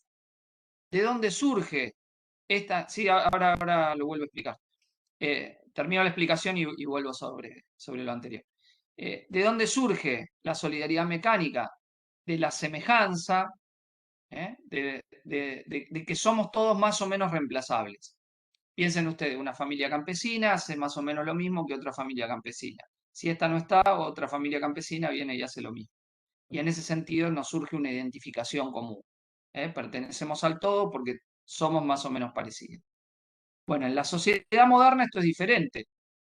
La división del trabajo se ha acentuado y hacemos actividades diferenciadas. No es que cualquiera puede cubrir el lugar de otro, sino cada uno tiene un lugar específico. Entonces, de esa individualización, ¿no puede haber lazo social? No, Durkheim lo que dice es que surge un lazo de solidaridad social diferente, hecho sobre otros parámetros, ya no el de la semejanza, ya no el de la repetición, sino el de la conciencia de ser una parte de un todo mayor. A esto lo llama solidaridad orgánica, solidaridad de tipo orgánico. O sea, no es que porque la sociedad deja de ser semejante y ahora pasa a ser específica, individualizada, no hay solidaridad social. Lo que cambia es el tipo de solidaridad social. En la sociedad tradicional, el tipo de solidaridad social es lo que él llama solidaridad mecánica. Hagan la relación. Sociedad tradicional, solidaridad mecánica. Sociedad moderna, solidaridad orgánica. Sociedad tradicional, solidaridad mecánica, bajo nivel de división del trabajo. Sociedad moderna, solidaridad orgánica, alto nivel de división del trabajo. Lo que yo explicaba antes es cómo Durkheim mide la división del trabajo. Entonces él usa un indicador para medir el grado de división del trabajo, que es el tipo de derecho predominante en una sociedad. El tipo de derecho que intenta castigar la ofensa es el que está ligado a el bajo nivel de desarrollo de la división del trabajo, el predominante en las sociedades tradicionales. El derecho de tipo restitutivo, y más específico, con todos sus códigos peculiares para cada área de la vida social, implica ya un grado mayor de división del trabajo. Es un indicador que construye Durkheim, ¿está bien? Nos puede gustar, no nos puede gustar, digo, es el que construye él para tratar de observar esto. Y a la pregunta de si la división del trabajo es la que provoca el conflicto, Durkheim dice que no. Durkheim dice que no. O mejor dicho, dice solamente la división del trabajo genera conflicto cuando se manifiesta en forma anormal. Cuando se manifiesta en forma normal. ¿Y cuándo es que se manifiesta en forma normal? Bueno, cuando no se da de manera espontánea, dice él. Esto no es tan sencillo de captar y es además para discutir, ¿no? Esta definición que hace Durkheim. Para él, ¿qué eran manifestaciones de la normalidad? Bueno, por ejemplo, la herencia. Cada uno no está en un lugar determinado según su capacidad y talento, sino que uno ocupa un lugar diferente en la sociedad por transmisión hereditaria. Dice, entonces la herencia distorsiona. Cuando no hay un sistema de educación pública generalizado, también es una distorsión social. O cuando uno es obligado a hacer actividades que en realidad tienen una capacitación mayor de eso que realiza. O cuando no hay regulaciones de la vida social. Cuando no hay regulaciones de la vida social. Por eso para Durkheim, en la industria, donde no había regulaciones en la época, no había código del trabajo, leyes laborales, muchas veces no estaban legalizados los sindicatos, no estaba claro los deberes y qué es lo que debo hacer y qué es lo que no debo hacer. En esta parte Durkheim dice que nuevamente está el tema de la metáfora organicista. Para Durkheim, en una sociedad compleja, estamos en distintos lugares porque tenemos que cumplir distintas funciones. Y entonces, así como el cuerpo humano tiene órganos que cumplen distintas funciones, los individuos de una sociedad tienen que cumplir distintas funciones dentro de ella para que ésta exista. El problema de la conflictividad no es que tengan distintas funciones, sino que perciban que tienen que estar en otro lado. Que no haya algo que les diga esto no y esto sí. Esto se puede y esto no se puede. Una suerte de policía interior que te dice esto no es para mí. Esto no es para mí, esto es para mí. Entonces, este es para Durkheim el gran tema. Como verán ustedes, esta visión, esta interpretación, es muy diferente de la que veíamos en Marx, ¿no? En Marx la lucha de clases era un fenómeno estructural que surgía de la lucha por la plusvalía, por el trabajo excedente en las sociedades precapitalistas. ¿Sí? Como hay explotación, hay lucha de clases. Para Durkheim no es así. Van a ver que el término explotación, opresión, relaciones de poder no entran dentro de la reflexión durkheimiana. No entran. No hay integración en tanto los que tendrían que estar en un lugar aspiran a estar en otro. Si esos aceptan estar ahí y opinan que es lo que les corresponde, está todo bien. No hay conflicto. No hay conflicto. ¿Se entiende? O sea, no hay conflicto. Entonces, ¿cuándo la relación entre división del trabajo y conflicto? Sí, el problema sería, a ver, para Marx hay capitalistas y hay obreros, en tanto hay explotación, hay lucha de clases. La lucha de clases surge de esa determinación estructural. Para Durkheim no. Si el obrero no quiere ser obrero, ahí sí hay un problema. Si el obrero acepta ser obrero, no hay conflicto. Acepta simplemente la función. Alguno tiene que ser capitalista, otro tiene que ser obrero. Durkheim diría, así como el riñón no quiere ser corazón o cerebro, alguien tiene que actuar como cerebro de la sociedad y otro tiene que ser riñón. El problema es si el riñón quiere ser cerebro. Digo para la metáfora que se usa. Bueno, entonces esto obviamente, nuevamente nos lleva al problema de la visión de la sociedad, porque no hay una necesariedad en quién piensa, quién manda y quién obedece. Una cosa es que en la sociedad en la cual vivimos esté organizado así, pero otro es que no se puede organizar de otra manera. Es que tiene que haber alguien que cumpla la función del cerebro y otra no. Así se organiza la sociedad, pero en la sociedad podemos distribuir las decisiones de mando o no distribuirlas. Alguien puede decidir que se hace algo o podemos deliberar colectivamente lo que se hace. ¿Está bien? No hay una inevitabilidad de que eso sea así. Entonces, ahí, digo, esa es la crítica que se le hace al aspecto conservador de la interpretación de la sociedad. Teniendo en cuenta que Durkheim políticamente sería lo que hoy llamaríamos un centroizquierdista, un progresista moderado. Cuando decimos conservador es respecto del orden social capitalista, su teoría, pero no que estaba ubicado en el ala más de derecha de su sociedad, ¿está bien? Sino que estaba, digo, en el ala de un reformismo light, un progresismo muy limitado. Porque el propio Durkheim veía que si no se eliminaba el derecho de herencia, entonces, bueno, había una anormalidad en la división del trabajo. Como no todos estamos capacitados para hacer lo mismo, entonces, si unos tienen tal lugar por herencia, entonces, no, ¿por qué yo no? Este lo heredó, no es que es el mejor para hacer eso, se lo dio su papá. Lo heredó familiarmente, no es que es el que mejor está. Yo tengo mucha más capacidad para hacer eso que esa persona, y sin embargo está esa. Bueno. Profe, O lo mismo dice Durkheim, cuando hay una manifestación anormal. yo tengo calificación para hacer tal cosa y estoy haciendo algo inferior. No recibo una retribución acorde a lo que yo puedo hacer. Sí. Ahí no aparecería como un conflicto y del sentido subjetivo de los individuos, ya que eh, Durkheim no lo explica pensando en las estructuras sociales y ahí aparece el conflicto de la división del trabajo.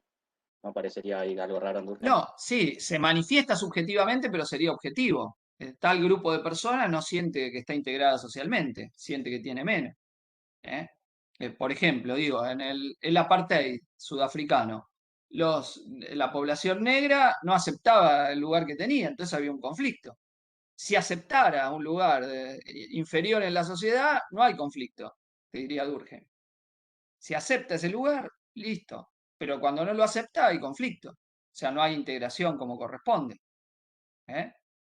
Digo, en términos durkheimianos. Ahora, a ver, la población palestina no acepta ser inferior a la población judía de Israel. Dice, no. Y el conflicto está. ¿Por qué hay conflicto? Y porque uno ponen un régimen de segregación y apartheid y otro dice, no, yo no acepto ser de segunda, de tercera, no tener mi tierra, no tener el derecho a una nación, etcétera, etcétera. Y bueno, no hay integración, dice Durkheim ahí. Si los palestinos aceptarían ser sojuzgados, que diría Durkheim, no hay conflicto. O sea, la desigualdad, ¿a qué voy? La desigualdad en sí misma no es productora de conflicto para Durkheim. Depende si esa desigualdad se considera básica o no. A ver, el movimiento feminista que pone de manifiesto que hay desigualdad entre el hombre y la mujer. Si esa desigualdad no es cuestionada, no pasa nada, dice Durkheim, hay integración social. Cuando esta desigualdad es cuestionada, ahí tenemos un problema. Dice, algo hay, algo pasó acá, que no está integrada a la sociedad. O se integran nuevos valores o tenemos un problema. ¿Está bien? ¿Eh? Digo, le voy a decir algo como es, no simpático de la reflexión de Durkheim y la antropología de la época. En la época se opinaba que había roles muy específicos entre hombres y mujeres. Y que es más, una medida de la civilización era que los cráneos masculinos eran más grandes que los femeninos. Que cuando había baja división del trabajo, en los pueblos los cráneos eran más o menos parecidos, entonces no pasaba, era una medida de que no estaba diferenciado todavía los roles. Fíjense cómo se equivocan en la predicción de cómo va a ser la vida social. Y al revés, se pasa por un momento de desigualdad fuerte en los inicios de la sociedad burguesa, la sociedad industrial, y luego al revés, una situación de mayor indiferenciación social, en las formas de vestir, en las formas de actuar, etcétera, etcétera. Justamente el gran hecho que marca la sociedad, y poco antes de la muerte de Durkheim, que es la Primera Guerra Mundial, implica un cambio enorme por la generalización del trabajo femenino para cubrir los puestos de los hombres que iban como soldados al frente. Entonces, ese es un primer salto en el trabajo femenino, en la salida del hogar para ir a la cosa pública, ¿no? Que quiebra ese sentido común muy fuerte de la mujer en el ámbito de lo privado y el hombre en el ámbito de lo público. O que empieza a erosionar, mejor dicho, eso que estaba muy fuertemente establecido en la familia burguesa, ¿no? La idea de la familia burguesa constituida sobre esos parámetros. Bueno, todo el siglo XX es la erosión de todo esto, ¿no? La erosión muy fuerte. Ahora, piensen ustedes, cuando Durkheim está escribiendo, una mujer que accedía a los estudios universitarios era algo rarísimo. No existía el sufragio femenino prácticamente. Piensen lo que cambió de esa cosmovisión a la cosmovisión posterior. Pero es evidente, uno pasado el tiempo dice es una teoría totalmente equivocada. ¿No? Es una teoría que no la pega para nada en este aspecto, ¿no? de su investigación respecto de las relaciones entre hombres y mujeres en una sociedad, ¿no? Que lo consideraban parte de la evolución. Digo, no Durkheim, sino era el pensamiento de la antropología medio que había en la época, a contramano después de la crítica de los movimientos feministas que iban increciendo, ¿no? Entonces, eh, digo, la conclusión de Durkheim es, ¿la división del trabajo en sí misma es la que provoca la crisis? No, depende cómo se manifiesta. Si la división del trabajo hace que uno hace una actividad que opina que es la que le corresponde y recibe las retribuciones que corresponden, no hay conflicto, hay integración. Uno se ve como una parte del todo. Ahora, él veía este problema porque decía, en la Edad Media, en la sociedad tradicional, esta función de integración la cumplía la religión. El campesino que decía, bueno, Dios hizo el mundo así, a mí me tocó esto, ¿qué le voy a hacer?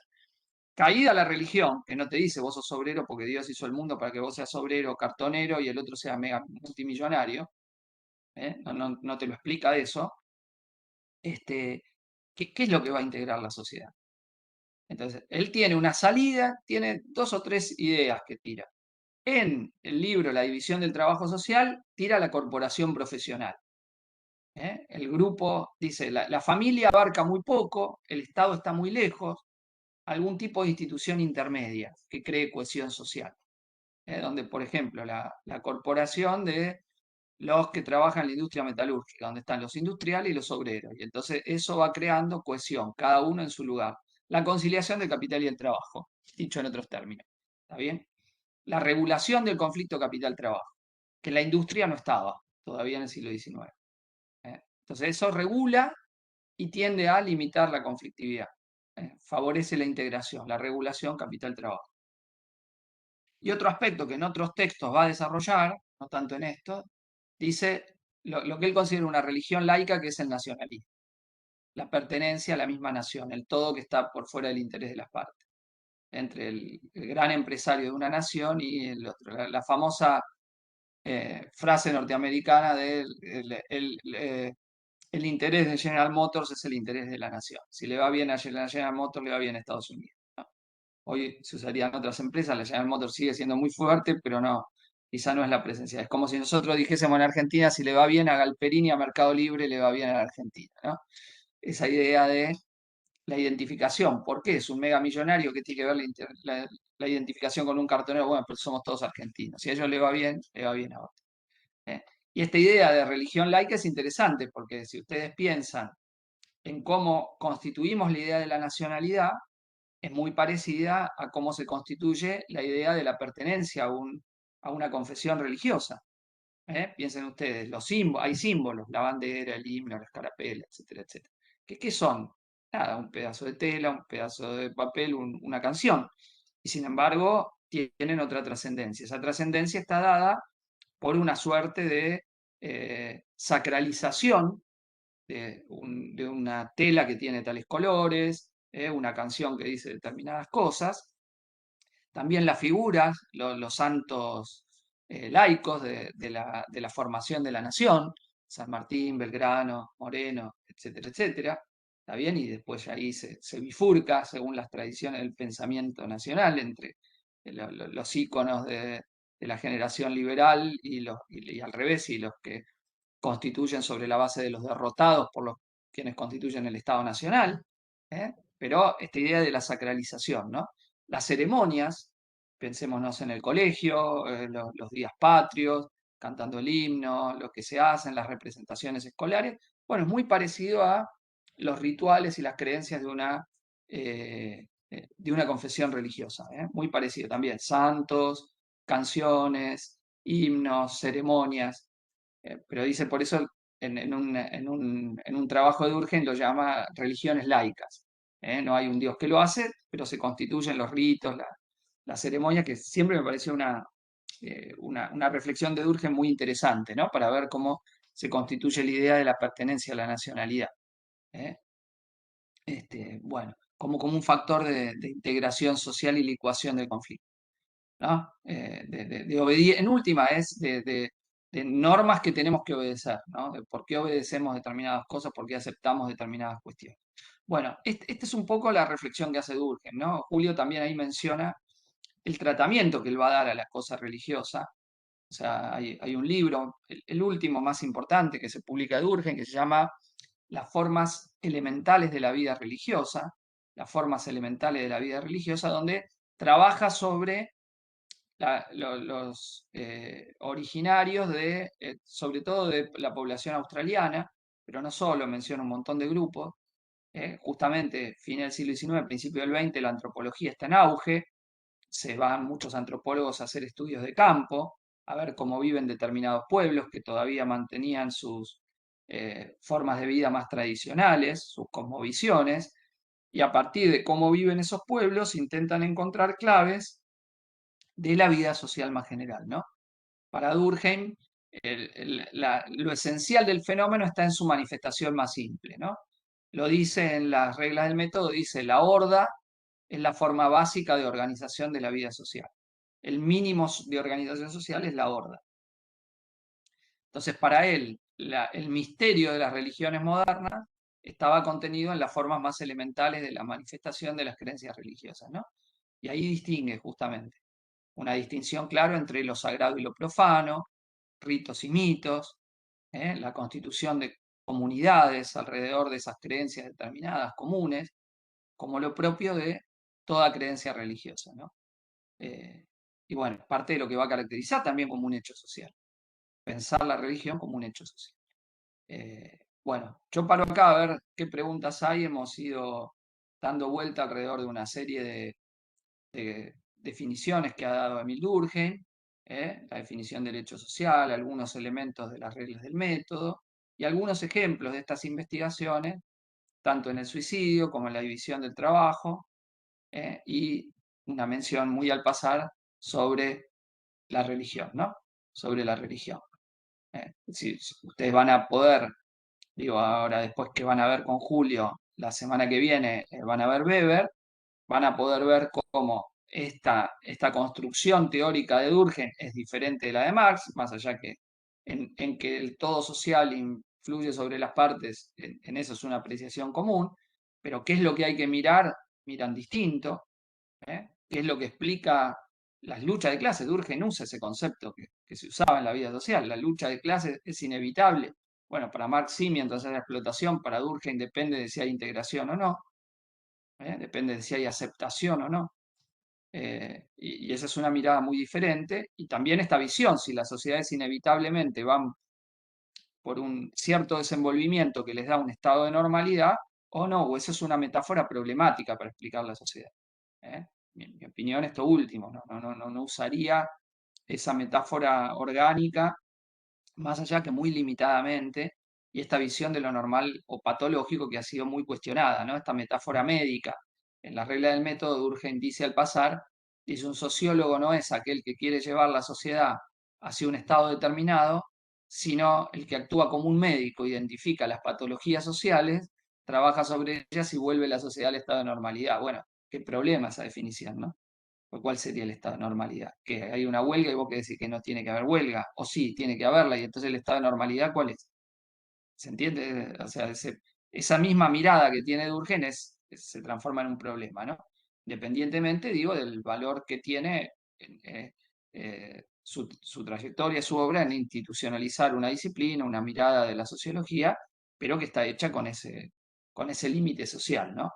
De tratar de ver la forma de vida que existía, digo, la división social de la sociedad industrial burguesa, ver como el estado de normalidad y un momento de la evolución de la humanidad, y no el producto de ciertas relaciones de dominación y explotación, como si lo veríamos en otras tradiciones, entre ellas la de Marx que vimos la semana pasada. Bueno, abro para preguntas de ustedes. Profe, en relación a esta metáfora, y pensando en el contexto de Durkheim, ¿también fue moldeando la caracterización de la sociedad? O sea, encaró esto de que los cientistas sociales también forman parte de la transformación social. ¿Hay ejemplos de esta transformación en el contexto de Durkheim? No, a ver, Durkheim estaba tratando de ver la institucionalización de la sociología. Ustedes piensen que todavía no había carreras de sociología. Había a lo sumo cátedras de sociología. Y él está tratando de instaurar una disciplina, retomando lo que había dejado planteado Comte, pero para él no había llevado hasta el final.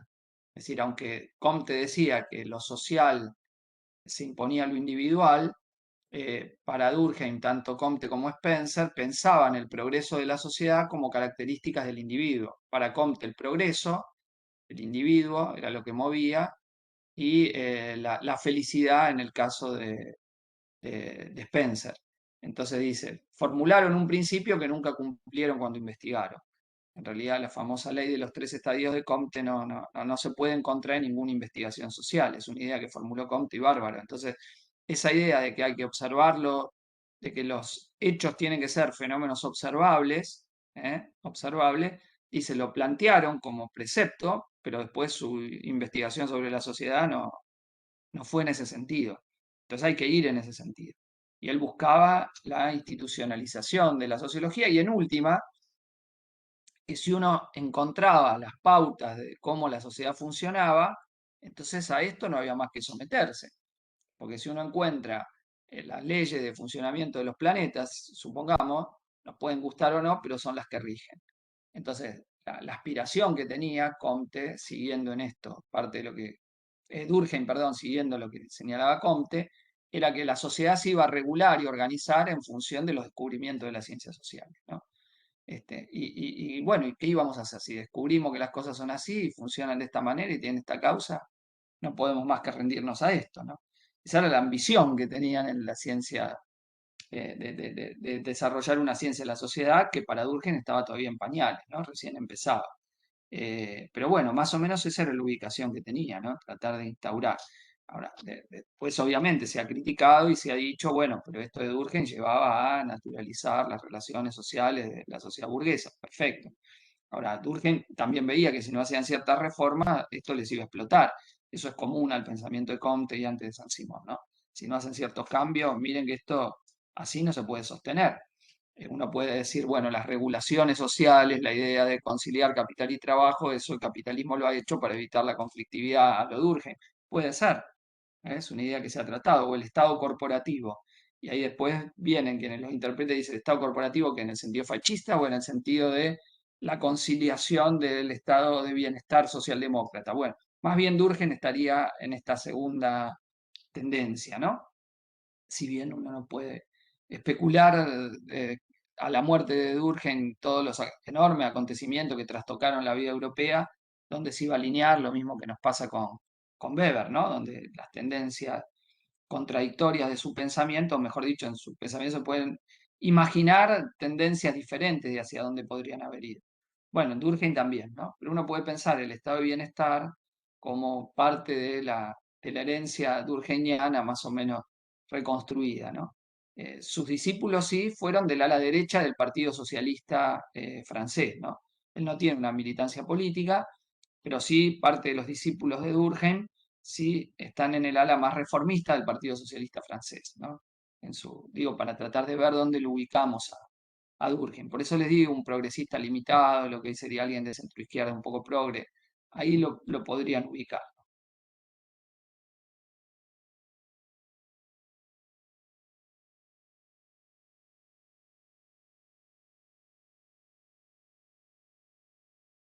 Claro, obviamente, son autores que es clave. Yo por eso digo, en cada clásico que ustedes vayan a ver, independientemente si les parece mejor o peor su teoría, si les simpatiza o no les simpatiza, lo que hay que tratar de lograr es poder pensar como el autor para entenderlo. Y a partir que pienso como el autor, lo puedo criticar. Si yo no puedo pensar como el autor, todavía no estoy en condiciones de hacerle una crítica, ¿está bien? A la manera de ver el mundo. ¿Cómo sé si puedo pensar como el autor? Tengo un problema y digo, che, ¿cómo pensaría esto Durkheim? ¿Cómo pensaría esto Marx? ¿Cómo pensaría esto Weber?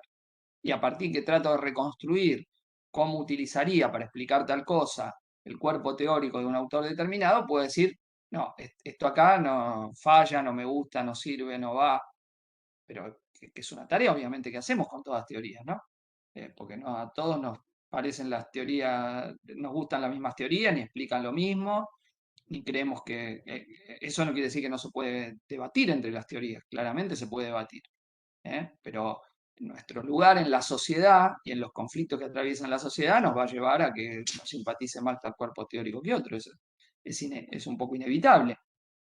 Ahora, eso no puede ser infundado, uno tiene que dar un fundamento de por qué le parece que tal cuerpo teórico es mejor para explicar esto que este otro cuerpo teórico o mejor de conjunto. No puede ser infundado y no puede ser nunca sin conocer tal cuerpo teórico.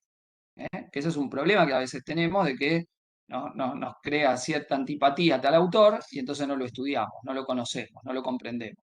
Lo queremos despachar con dos frases. Bueno, eso Eso no, porque además son líneas de reflexión que van a estar muy presentes posteriormente.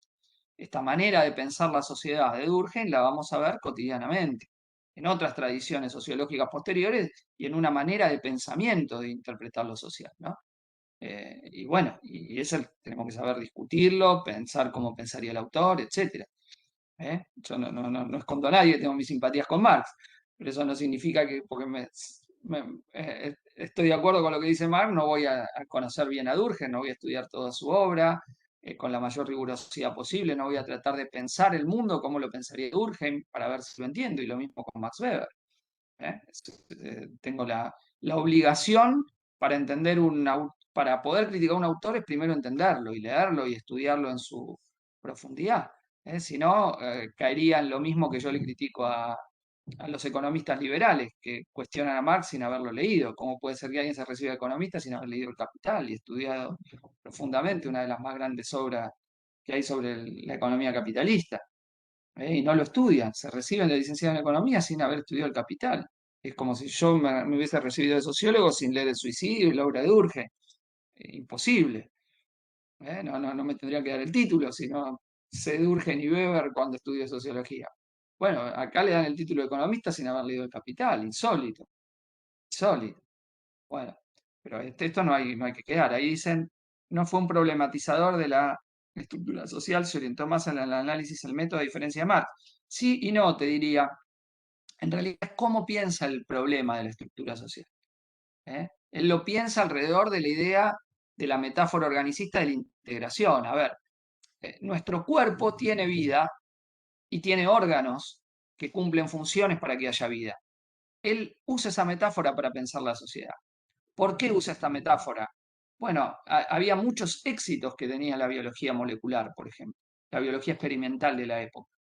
Hay dos autores muy importantes, Claude Bernard, por un lado, que escribe un tratado del método científico, un biólogo, muy parecido al que desarrolla Durkheim en las reglas del método, y o Louis Pasteur, más conocido por ustedes por haber eh, eh, podido identificar el virus de la rabia, lo que se provocaba, digo, por la rabia y cómo curarlo, cómo tratarlo.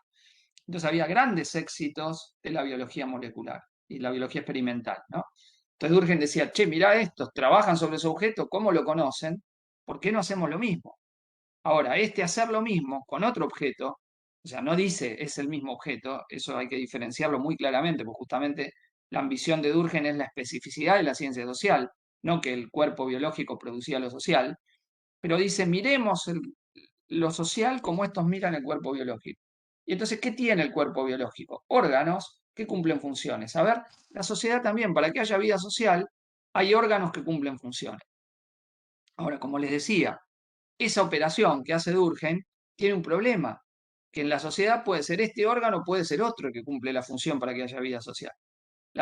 Que haya vida social no dice que un individuo tiene que mandar a todos y decirle, che, yo decido por ustedes, que es una posibilidad, o decidimos entre todos. Digo, desde la forma más inmediata de la vida hasta la más compleja. En un grupo familiar puede haber dos que hacen todas las tareas domésticas y otros que no hacen nada, o pueden ser compartidas esas tareas para la vida. Uno puede estar en la mejor habitación y el otro en la peor. Son formas de la organización de la vida social. Siempre pongo la del campamento. A ver, se van de campamento 20, 30 personas. Pueden hacer cada uno las tareas de limpieza, limpiar la ropa, barrer las carpas, hacer la zanja, hacer la comida, etcétera, etcétera. O pueden tres hacer eso y el resto estar de joda. O sea, las dos son formas de organización de la vida social. En el cuerpo humano no, hay uno que cumple una función y otro que cumple otra. Un órgano cumple una función y un órgano que cumple otra. No hay una democratización de las funciones del cuerpo biológico. Sí la puede haber en la vida social. Sí la puede haber en la vida social. Puede haber uno que manda, en la vida política puede haber alguien que manda o pueden las decisiones estar repartidas en el conjunto de los miembros de una comunidad. Lo mismo. No hay algo que dice, che, unos tienen que saber y otros que no. Yo puedo organizar entre la sociedad, entre los que mandan y los que obedecen, o puedo distribuir los saberes. Unos que tienen que hacer trabajo intelectual y otro manual, ¿no? Esta es una forma de organización de esta sociedad, pero podría estar eso integrado y el saber intelectual y manual ser algo compartido de los miembros de una comunidad, ¿está bien? Entonces, ese es un problema fácilmente identificable en Durkheim, ¿no? O que parte de las críticas que le han hecho a su mirada, a su forma de ver el mundo, otros cuerpos teóricos. Ahora digo, esta crítica que podemos hacerle no quita no ver el punto de partida donde Durkheim construye, digo, un fenómeno, hecho social, etcétera, etcétera, que lo que vinimos explicando antes y tratar de esa delimitación que hace, ¿no? Para que no, lo social no es un producto de rasgos individuales, sino que las manifestaciones que hacemos los individuos son un producto de nuestra pertenencia a la vida social. Claramente, y Julio lo dice también, es la crítica no está, bueno, pero ¿cómo el mundo se cambia? Bueno, no está claro. En algunos textos de Durkheim, las formas de pensar el mundo cambian cuando hay lo que llama efervescencia social. Y ahí se parece a Marx cuando dice la toma de conciencia. Dice, cuando hay efervescencia social, la forma de ver el mundo cambia, ¿no?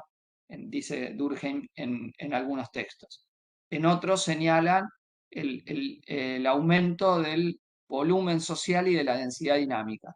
Es decir, a medida que hay más población, hay más interacciones y eso empuja la división del trabajo, ¿no? Él dice, la clave del cambio hay que buscarlo en lo que llama el medio social interno. El medio social interno se refiere a esto. Vivimos más personas y eso hace que tenemos más relaciones y eso lleva a mayor división del trabajo. Bueno, tiene así explicaciones, pero no es la clave de Durkheim explicar el cambio, ni la explotación, ni la opresión. No está ahí su mirada. Su mirada es más interesante para pensar otro fenómeno, ¿no? Y es un sociólogo muy agudo, mira cosas muy agudamente. Digo, con todos los límites que tiene desde su posicionamiento político. Límites para mí, ¿no? Para otros no les gustará, se identificará más con Durkheim, ¿no? Pero tiene una mirada muy aguda sobre muchos fenómenos y por eso justamente es un clásico. Bueno, si les parece, siendo casi las 12, vamos a terminar por hoy, si están de acuerdo.